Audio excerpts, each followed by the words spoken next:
আসসালামু আলাইকুম, সবাইকে স্বাগতম। আমার আজকের রেসিপি গরু মাংসের বিরিয়ানি। এই বিরিয়ানিটা খেতে অনেক মজা। নিজ হাতে রান্না করে সকলকে খাওয়ালাম।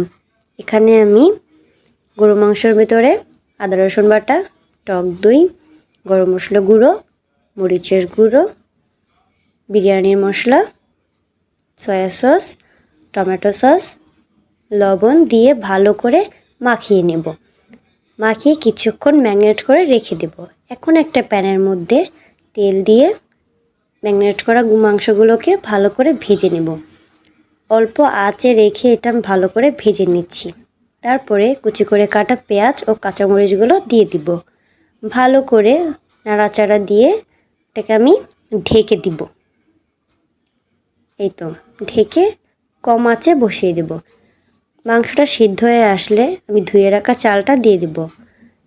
চালটা দেওয়ার পরে ভালো করে নাড়াচাড়া করে নেব। মশলাগুলো চালের সাথে ভালো করে মিশিয়ে নেব। কিছুক্ষণ পর মেশানো হয়ে গেলে এর মধ্যে আমি 2 কাপ পানি দিয়ে দিব। পানি দেওয়ার পরে 4টে কাঁচামরিচ দিয়ে দিব, লবণ দিয়ে দিব।